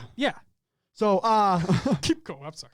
Yeah. So when you get to like gold and diamond, those are like almost like your diamond, like high diamond and onyx players, right? Oh no, that's onyx and champ players easily. So but once you get to immortal and up, that's just like champ 5 through 1. Right. So yeah, there's so much, like there being a skill gap between bronze 2 and 3 is a thing. Right. Beth says, that's how I am. I'm good up until a certain level. And by that, I mean, I'm a beast against bots in the shooting range. But once I get in the game, I can't hit the broadside of a barn. It's okay. It's weird how people act in games too. Like you can never. Yeah, I just don't. I don't know. Yeah, just people are weird. Yep. So anyway, and then my last game on Breeze, we were dominating until a player left, and we went down 4 or 5. And then we ended up losing like 11 to 12 or 13, 11-13. It was so close, even 4 against 5. And we would, if we had the player that left was 4 and 4. It's not like they were doing bad. Right. And they were a duelist. Like we needed that player. Yeah, you need the extra firepower on that. So I love how I said it before. I like how Valorant compensates for having one less person on your team. You get more eco. You get the ult point once every round, right? Yeah. Right where your spawn is. So like I like how they counteract it. It just fucking sucks when you go down someone. Right. And when you look at strategy, like when you're up a player, you can send an extra person to push and take 2-on-1s and just all you have to do at that point is trade out. You don't necessarily have to outsmart your opponent. You just have to trade out. Mm-hmm. It just sucks. You got to get yours. Yeah. So anyway, Valorant. Yes. Yeah. Still fun. I still enjoy it. Yeah. But, I played some Escape from Tarkov. You got back on that. Kinda. Oh shit. Okay. I didn't do any real raids. I just I loaded up my kit because there's an event going on right now in Tarkov where all the bosses from all the different maps are spawning on one map. Okay. And it's created, probably hectic, isn't it? Yeah, it's created some fun challenges. Some streamers are, can I kill all 5 bosses? Dr. Lupo is doing viewer kits right now. So a viewer will load into the game with him on his team. Dr. Lupo will load in basically what they call naked with just his knife, kill the viewer, take all of his gear, and see if he can kill all 5 bosses with the viewer's gear. That's cool. Okay. So and he's got a little challenge. Yeah, he's got a little chart on the side of his and basically if he gets no kills, he just makes fun of the viewer.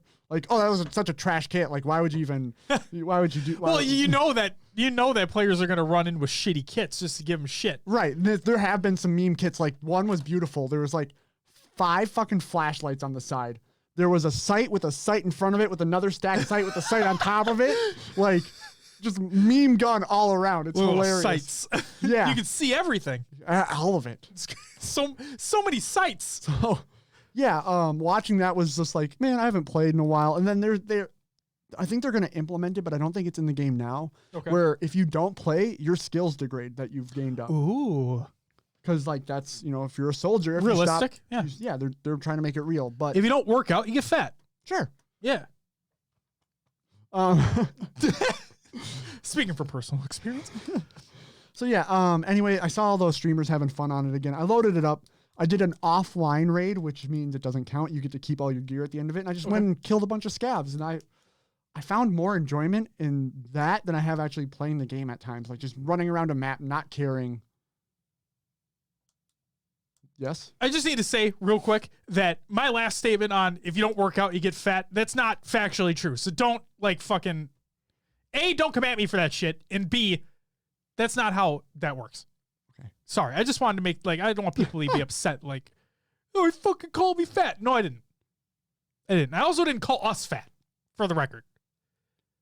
Because if people saw us, be like, you're not fucking fat. It's like, I know. I'm not in shape. I wouldn't say I'm in shape. No, we're not in shape. But we're not shapes. we're twigs, but we're not. We're not in shape. We're not. I'm not as active as I should be. I should work out more. I mean, I got a Planet Fitness black card, which means I can bring someone with me if you want to come in every time. Everyone, Black card. Yeah, we can do some gym nights, get buff. Get swole. Get swole, bro. Yeah. Yeah. Fuck yeah, dude. I'll start taking protein powder. I got some. I'll just eat it. I got some. Oh. Yeah. Oh, yeah. So I got some whey. kidding. I ordered some whey protein. I've been meaning to go. All day whey? No. Bring back that old meme. Do you know the way? Oh my God. I played some Rock Band. Was it Friday night? Saturday? No. This was literally, I had a wedding to go to this last Saturday. You did, yep. I'm like, I'm going to get my game in before we leave. I'm going to get my game on? Yeah, so I played Rock Band because like Vicky was getting ready, took a long time to do makeup and hair and all that. Women, am I right? But I'm like, it'll literally take me 10 minutes to throw on my dress shirt and pants. Right, like, but we don't have, come on. Right, no, I know. Yeah. I know. I'm just saying, I had that extra time while she was getting ready. Sure. I'm like, I'm going to sing some Rock Band. So I played Rock Band, sung my heart out while she was getting ready over there. You were serenading her while she was getting ready. Well, she had her AirPods in. Well, fuck. Listening to podcasts. So you're saying she didn't want to hear your blissful voice. Right. I mean, what the fuck? It's wonderful and the best voice you'll ever hear. I don't show anyone because it's a privilege. No, just kidding. Hey, I got a question to ask you. Catalina wine mixer. Oh my God. I'm going to ask you on our show live right now. Is there a dress code for the guys for your shindig in August? I don't know. You have to find out. Vicky said wear what's comfortable on the cards, but I might still put on dress slacks, tie, and a shirt. Okay, so let us know what we need to wear. Okay. Because I don't know what I need to wear. I don't either. Oh my God, I'm going to fucking show up in jorts. Yes. I don't own a pair of jean shorts. I'm never going to wear jean shorts, but I fucking know. Because I was thinking about it. I filled out the song request card, by the way. I'm going to send that with you tonight. It's either... Oh my God. Party in the USA. Fuck! Yeah, is that it? That's it. Yes. That's it. So Natana, good job, by the way. Natana and I, we had like a little argument, and I'm like, I don't want none of your poppy ass KDWB shit on there. She's like, well, you pick then. And I never wrote anything down. And so I grabbed it today, and I flipped it over. I'm like, oh my God, we never picked a song. And I didn't even tell her. And so I just wrote it down. I'm like, I'm guaranteed you're already going to have Dancing Queen in the playlist because Vicky sent me that video. So I can't pick Dancing Queen. Although I love Dancing Queen. I'm like, you know what? Fuck it. What song gets me jamming? Fucking Party in the USA by Miley Cyrus. Yeah. Fucking gets me jazzed. I get fucking hard listening to that song. You know? I'm kidding. I don't. But that song's awesome. Anybody who shits on Party in the USA by Miley Cyrus, fuck you. That's what I'll say. That song's everyone's a bop. got their own opinion. That song's a fucking bop. So yeah, good job. I was going to say it's either that or something ABBA. Oh, yeah.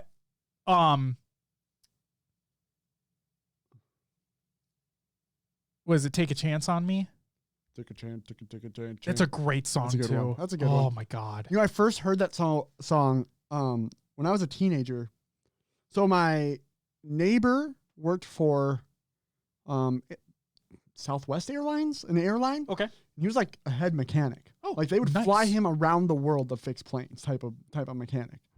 And he always sometimes got to walk on the plane first and take things that people left behind. So I can't tell you how many Game Boys and poor kids or adults. Game Boys are dope.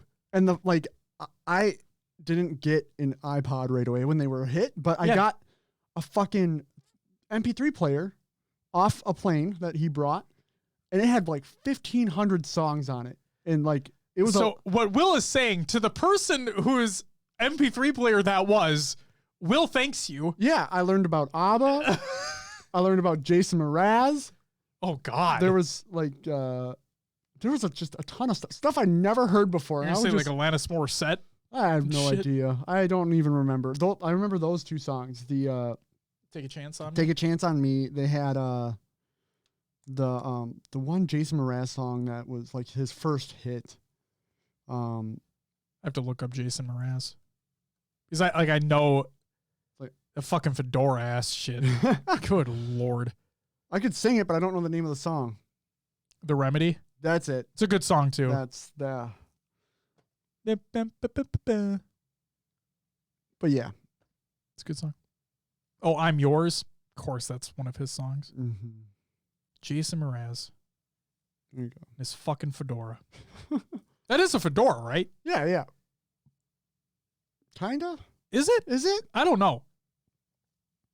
What type of hat is that? Maybe okay, that's not a fedora. What type of hat is that? Okay, we have Google. Jason Mraz hat. It is a fedora. It's just a fedora? Right? Yeah. It's a fedora.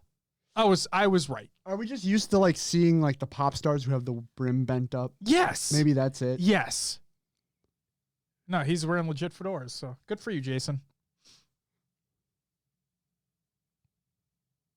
Coconut fedora hat. Yeah, I have nothing else to add. Anyway, should we move on? Josh, what did you play this week? So I saw F9. Yeah, thanks for letting me know. Did you want to see it? I don't want to see it. Fuck, okay. God, I'm sorry. Jesus Christ. I still need to see it. Is it as ridiculous as predicted? I'll see it again. Let me just say that. Yeah. So, okay. You know me. I love this franchise. Love it. Mm-hmm. I'm the person who's crazy and says that Tokyo Drift is the best Fast and the Furious movie. It's, for what it's worth, it is the last one that was actually about the racing. Yeah. Yeah. It was. It was the last one before things got crazy. Yeah.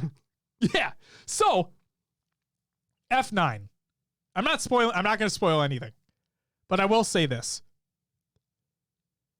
It is right there for me with Tokyo Drift, as in my favorite. I'm not just saying that because it came out, but I'm saying that for very specific reasons related to Tokyo Drift. Han not being one of them. And I love Han. Was the white kid back? Oh, he's back. I knew they were going to bring him back at some point. Okay. Yeah, we got to go. It's not just him. The girl too? No. Oh. I thought she was going to show up, but she wasn't there. Okay. Twink's back. Bow Wow. All right. He got a little bigger too. Okay. Let's just say he's a little Bow Wow. Dude, I'm not kidding when I say the amount of callbacks to previous entries in the series, it's so good. It's so good. They brought it all back. They brought everyone back. Okay. It's phenomenal. We'll see. I loved every second of it. The end credit scene, because you best believe there's an end credit scene, sets it up for another one. And oh wait, no. Also the MLG air horn thing. But breaking news, Vin Diesel has stated that production or like filming for Fast 10 is starting soon. And this is the last two, because F9 was the start of a new trilogy. This is the last two for the franchise. He said that. Yeah. And it's going to be a two-parter. Oh, okay. And he also said in an interview with Drive Tribe, which is the YouTube channel that was created by Jeremy Clarkson, Richard Hammond, and oh my God, why am I forgetting? James May. And ran by other people, but created by them.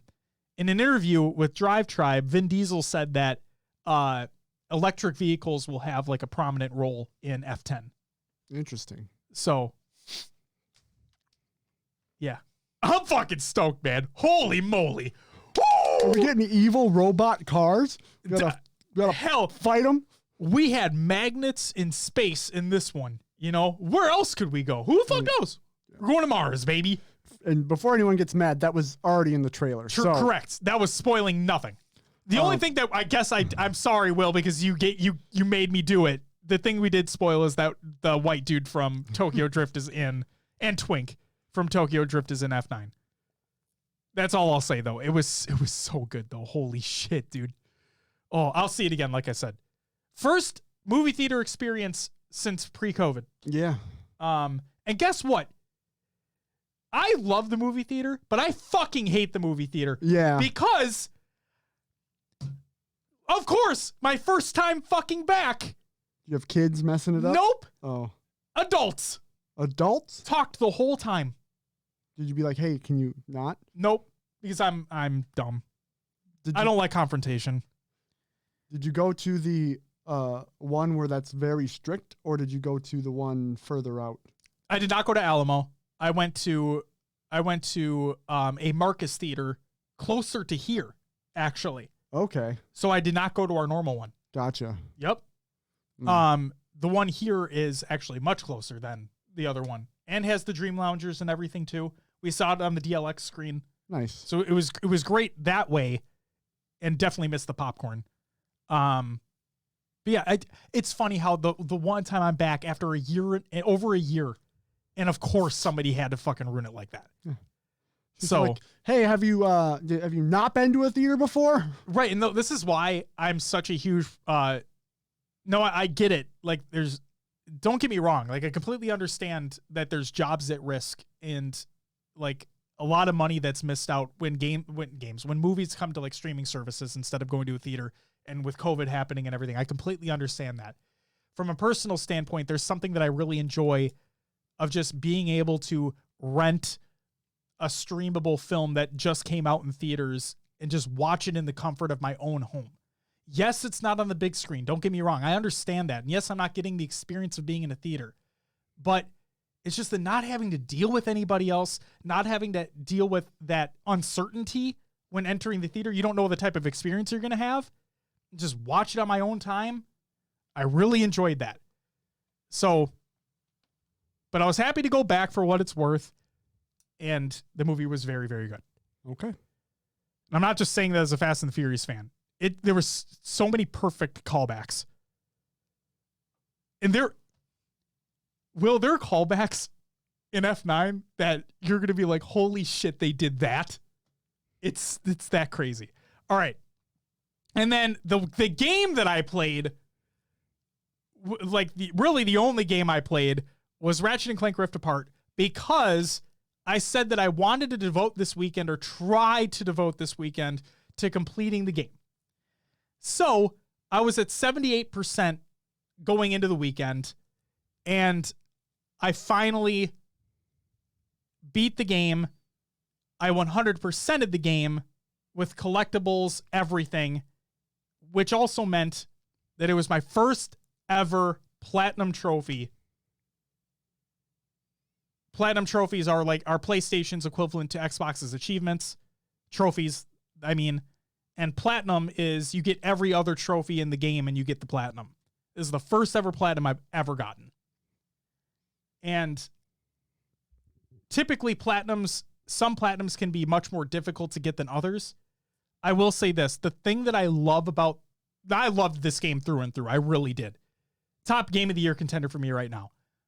But what I will say is there are gold bolts that you can get throughout the game, which unlock cheats.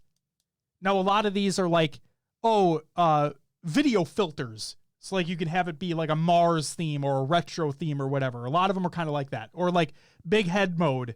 Or you can change the skin of your weapons or your wrench, your hammer, whatever it is, right? Stuff like that. Okay. But there are some, and that goes by sequence. So regardless of where you get the gold bolt, it depends on how many you get. Sure. So the last two unlocks are, the last three unlocks are in sequence: unlimited health, unlimited ammo, and gold weapon skins. The best part about these cheats is that they don't disable trophy support. Oh. So now granted, that unlimited health and unlimited ammo, you get at the very end of the game. Yeah. Like the last planet that you're on, the last section that you're on, that's how you get them. So you're not running through the game with these. Okay? But it makes the very end so much easier.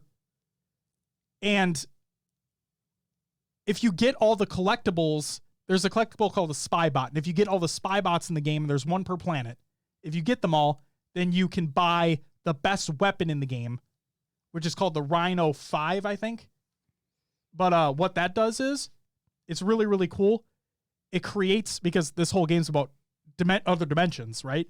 It opens up a rift, and it brings in an asset from a different PlayStation game, and you see it for a split second. And so there's like stuff from Horizon Zero Dawn that pops in. There's stuff from Uncharted that pops in. Jak and Daxter, Sly Cooper, a bunch of stuff that pops in. And it causes a huge explosion. It causes a lot of damage. So if you get those, you can buy the gun for 0 money. And with unlimited ammo, the final boss is an absolute joke. But I didn't care because it made it so much more enjoyable to go for the last couple trophies that I needed. So the game's phenomenal. If you have a PlayStation 5, I'm going to say this, and I've said it before. If you have a PlayStation 5, you need to play this game. This is the first, in my opinion, true next-gen title that really takes advantage of the hardware, down to the SSD as well. Like, load times are basically non-existent. The things that they're able to do with the SSD in this game is remarkable, and it really does look like a Pixar movie. It's insane. Yeah, my first ever platinum. I'm really happy about it. So Beth says, same. I really don't need the theater experience. I'd rather be able to watch at home, pause if I need to without missing anything, etc., and not have to deal with people behind you. That's what I wish. Yeah, that's all I played. Will, it's time for some shoutouts. I would say shout out to everyone who joined the community playdate, but we didn't have one because MCC was being a shitter. And Halo 5 is Halo 5. So, with your wife's birthday coming up, we're not going to be having a playdate on Friday this week, but I'm thinking about doing one on Thursday, so stay tuned. Shout out to everyone who followed and subbed during the live show. We had Tommy Westside, M. Trimble, probably mispronounced that, I apologize, Delta Novo, KR Snooze, and Halo Creation, all with the follows. Thank you all very much. And then High Tech Redneck and Davey Wavy with the 14th month resubs. Both, thank you both very much for the resubs. Greatly appreciated. Happy belated birthday to Adam Apicella and Walshy. And happy birthday today to the Master Chief himself, Steve Downs. Community creations, Halo memes every day. Reddit.com/Halo/r/Halo memes. Check that out. I fucked that up. I'm sorry. Clips of the week number 111 by High Tech Redneck. Go check out that video. This is the Halo CE thing that I was talking about where it's praised. Halo CE NHE training mode. This is by Vengeful Vadam over on Twitter, and I quote, Infinite's Academy is going to be a great way to teach newcomers how to play Halo. But if there's a game that could use an academy, it's Halo 1. NHE introduces a training mode that shows random zones, shown in the Black Shadows, spawn points, and weapon and power-up spawns and timers. So if you really want to understand how fucked the spawn system is in Halo 1, check that out. But no, it's really good that there's tools like that available. And then finally, Elik, apologize for mispronounced that, and Ishii, Last Train Home Dualtage. Check out that video in the Google Doc of the show notes of the show. Exclamation point show notes in chat.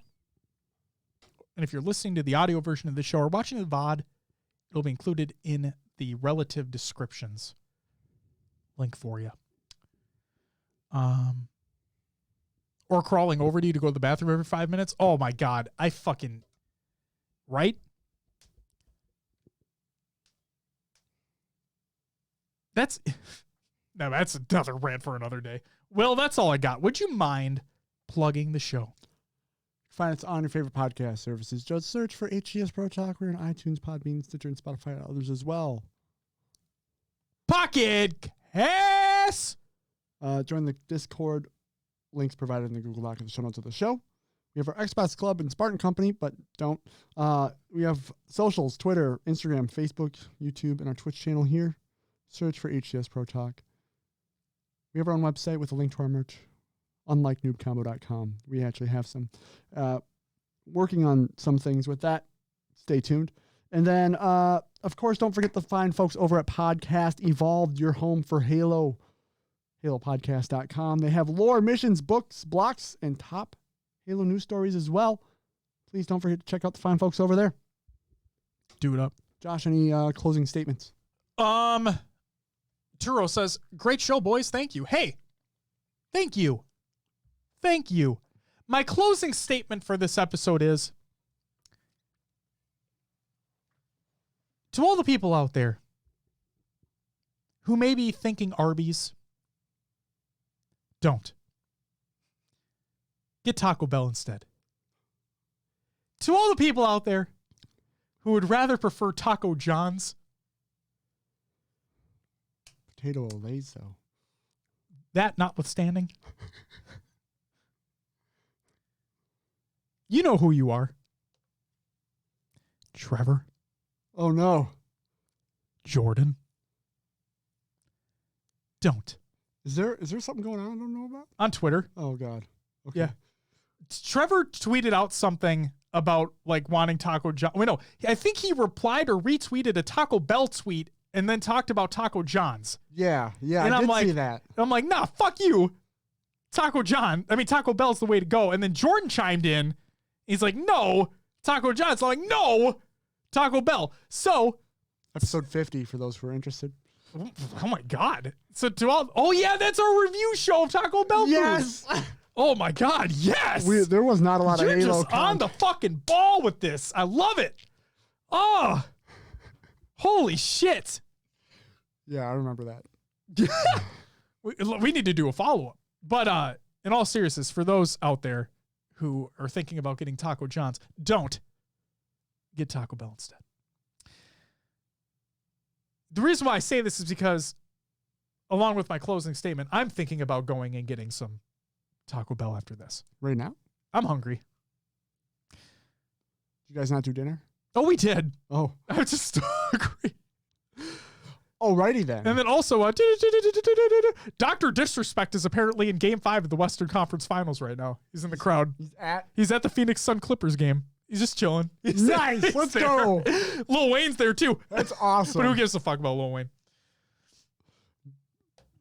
He's a Packers fan. Nobody needs him. Just kidding. You can like the Packers. It's all good. So he wants fourth meal. Yeah. I do. I mean, I'm hungry myself. You want to go get Taco Bell? I don't know. I gotta get to bed, man. I mean, it's up to you. Maybe. Obviously, we'd just be running through the drive-thru. We wouldn't be going in. We should go in. I don't think they'd be open, though. We're busting open. Oh, we're fucking just getting in there? I'm good with that. All right. Oh, what is that? What's the score right now? 60-61. Partway through the third. Okay. Still got a good amount of game to go there. I might watch that, too. I'm going to be up late night tonight. Oh. That's the closing statement that I have. Get Taco Bell. Not an ad. Hashtag not an ad. Ladies and gentlemen, thank you so much for watching. Whoops. Will just like face planted into the fucking microphone. I don't know what that was. That's what that was. Oh, that was what that was. Perfect. I'm out. Jesus. Ladies and gentlemen who are tuning in live, thank you so much for watching live. We greatly appreciate it. We hope you guys had a good time. Turo, thank you for hanging out with us. Your first time here. Happy to see you catch it live as well. To all the new people who jumped in with the follows and the subs and just wanted to hang out, thank you all very much as well. It's greatly appreciated. To everybody who is listening to the audio version of the show, you know, we'd love to have you stop by the live show if you haven't already, but we still appreciate you nonetheless. We hope you enjoy your week. We hope you enjoy the time on listening to the show, and we hope we break up the monotony that happens in the normal day-to-day, if you know what I'm saying. And then to all those who are watching the VOD, hey, how's it going? The reason why I said it that way is because I'm looking at you through the camera, so you might be looking at me through your screen. Hey, get Taco Bell, all right? Sweet. Drew says, it was awesome, guys. Thank you. I'll still listen to the pod. Oh, you're still sweet, man. Fucking A. And don't worry, we'll do a tournament eventually, okay? Keep it in there. Keep it in the mind. We'll do one eventually. Stay tuned. Ladies and gentlemen, that's going to do it for episode 189 of the show. We'll be back next week to talk about who the fuck knows what. But it's going to be a fun time. You know why? Because we're all in this together. We'll catch you next week, but until then, bye-bye!